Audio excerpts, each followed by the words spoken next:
तो दिक्कत एबीसी बताया था सर, हाँ।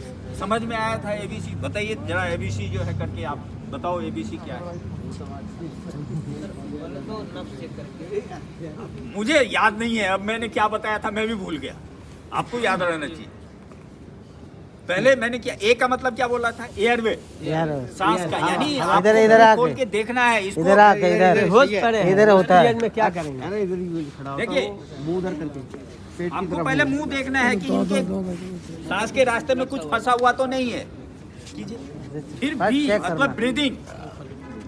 हाँ जी, ऐसे नहीं खोलना है, ऐसे लगाना है, ऐसे ऐसे, ये ऐसे लगाना है। थोड़ा मीठी डाल दो। समझ में आ रहा है?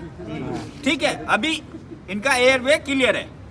बी फॉर ब्रीदिंग, सांस देखने का, सांस चल रहा है कि नहीं चल रहा है, कैसे पता लगेगा? कैसे देखने के लिए मुंह लगा के चेक करेंगे। मैंने क्या बोला? गाल लगा के गाल गाल क्या लगाना है? गाल लगाना है। गाल लगा के गाल कैसे लगाना है? आप उनके सीने पे बैठ गए, सीने पे मत बैठिए। हाँ, सीने की तरफ ध्यान रखिए। गुड, याद है। चलिए ऐसे बैठिए, बैठिए आराम से। हाँ, थोड़ा सा, यस।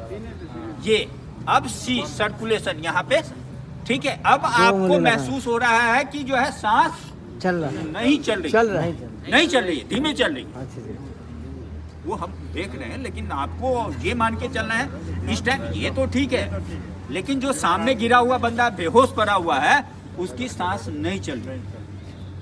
अब ऐसे सिचुएशन में हमें क्या, सीपीआर, सीपीआर यानी चेस्ट कंप्रेशन। ध्यान रखिए, दो तरह की डेथ होती है, clinical death, biological. Clinical death यानी सिर्फ हार्ट डेड हुआ है, हार्ट डेड हुआ है, काम नहीं कर रहा है, आदमी को दोबारा जीवित किया जा सकता है। बायोलॉजिकल डेथ यानी ब्रेन खत्म हो चुका है, अब उसको नहीं बचा सकता। यहाँ पे क्या हो रहा है कि इसका हार्ट काम नहीं कर रहा है, यानी सांस नहीं चल रही है। और सांस जो नहीं चल रही है, जिसके वजह से क्या हो रहा है कि हमारे बाकी बॉडी पार्ट्स में ब्लड के साथ साथ ऑक्सीजन की सप्लाई बंद, और धीरे धीरे सारे सेल्स मरने शुरू हो जाएंगे और ऑटोमेटिकली हार्ट भी 10 मिनट के बाद खत्म हो जाएगा। यानी जो कुछ हम कर सकते हैं वो सिर्फ 10 मिनट है, और 10 मिनट के बाद अगर आपने ट्राई कर दिया, इस 10 मिनट ये गोल्डन टाइम है आपके लिए कि इस बंदे की जान बचा ठीक है सर। तो सबसे पहली चीज आपको यहाँ का सीन एवेल्युएट करना है। हमने डेंजरस की बात करी, देखा कि सब कुछ ठीक है, हम यहाँ पे सीपीआर दे सकते हैं। Thank you sir. क्या नाम है सर आपका? सच्चिदानंद। सच्चिदानंद जी के लिए थोड़ा सा ताली बजा दीजिए। बड़ी डर के जो है ना, अभी कोरोना का भी टाइम चल रहा है ना, तो थोड़ा सा सेफ्टी रखने की जरूरत है। ठीक है, सच्चिदानंद जी इसलिए डर रहे थे कि कहीं जो है पास में जाए तो कोरोना में। चलिए ओके, ठीक है। सबसे पहले हमें इवेल्युएट किया, सब कुछ ठीक है। सबसे पहले क्या, इनका जितना जो है ना टाइट फिटिंग्स है, जैसे बेल्ट है, शूज है, टाई है, वो ढीला कर दिया। अगर आप दिख रहा है कि सांस भी नहीं चल रहा है, फ्रैक्चर भी है, तो आपको कपड़े को खींचना नहीं है, ठीक है।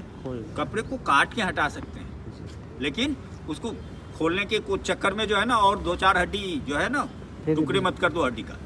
तो ये चीज ध्यान रखना है। आपने पेशेंट को फ्री कर दिया, नॉर्मल कर दिया। अब आपका सबसे पहला चीज बैठने का तरीका। ऐसे नहीं बैठेंगे, ध्यान से देखिएगा। बैठेंगे कैसे? घुटने के बल से पेशेंट के सीने के बिल्कुल बराबर, ठीक है। आप अपने सुविधा के अनुसार दाहिने या बाएं तरफ बैठ सकते। अब आपने एयरवे देखा, एयरवे देखने के बाद जो है आपने क्या किया, ब्रीदिंग देख ली, ठीक है, सर्कुलेशन देख लिया, सांस नहीं चल रही। आपको इमीडिएटली अब सीपीआर देना है, यानी चेस्ट कंप्रेशन देना है। इसके लिए आपका हाथ इस तरह से, ठीक है, और ये सीनों के बीचों बीच, ये हमारा हार्ट किधर है? इधर है। तो कुछ लोग ऐसे हैं धरती पे जिनके राइट साइड में, बहुत गिने चुने लोगों का, ठीक है, बहुत गिने चुने लोगों का।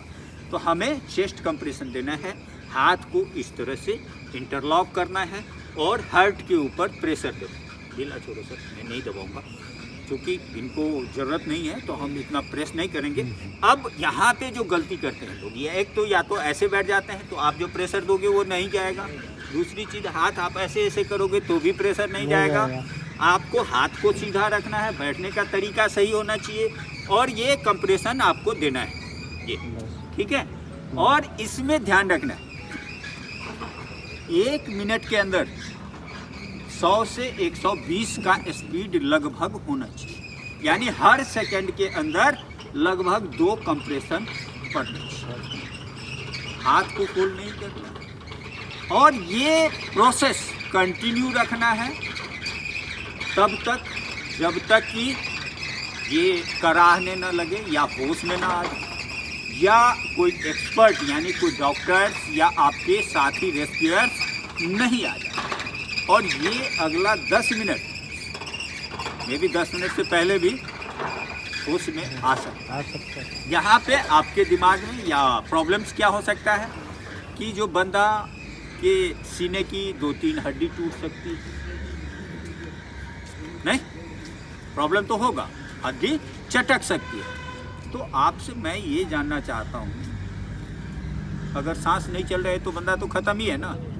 अगर 2 हड्डी टूट जाने के बाद अगर जिंदा हो जाता है तो अच्छा है या बुरा है? अच्छा है ना।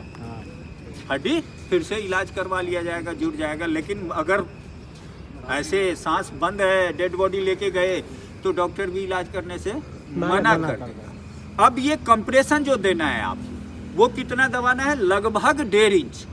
अडल्ट को 1.5 इंच का दबाव देना है। आपने ध्यान रखना है 30 बार कंप्रेशन देना है, 2 बार माउथ टू माउथ।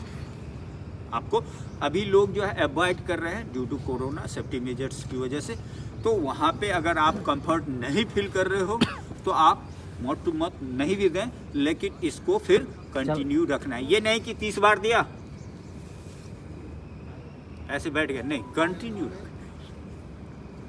और बेटर है कि 1 रेस्क्यूअर टू 2 रेस्क्यूअर, अगर एक के बदले 2 जो है लोग हों तो और अच्छा है, ठीक है। तो ये सबसे इम्पोर्टेंट पार्ट। अभी पिछले दिनों सेक्टर 126 सैमसंग इलेक्ट्रॉनिक में एक सज्जन का ऐसे ही कंडीशन हो गया, वो बेहोश होके गिर गए। तो वहाँ पे जो है ना, जो सपोर्ट स्टाफ था और सिक्योरिटी के लोग, उनको यही प्रोसेस अपनाया और वो सही सलामत बच गया, जो है ठीक ठाक होके खड़े हो गए। तो ये ध्यान रखना है, ये सबसे इम्पोर्टेंट। फर्स्ट एड के दौरान आपको CPR का सबसे विशेष जो है ध्यान रखना है। मेन चीज़ आपको ध्यान रखना है, इसके लिए कोई सर्टिफिकेशन या ट्रेनिंग की ज़रूरत नहीं है। आप थोड़ा सा ध्यान से देखेंगे, आपका बैठने का तरीका, हाथ का तरीका, इसको लॉक करने का तरीका, प्रेशर देने का तरीका, ये सही होना चाहिए, ठीक है। Thank you sir. क्या नाम है सर? संदीप सिंह। ठीक है। तो ये चीज़ ध्यान रखना है और ये चीज़ मैं आपको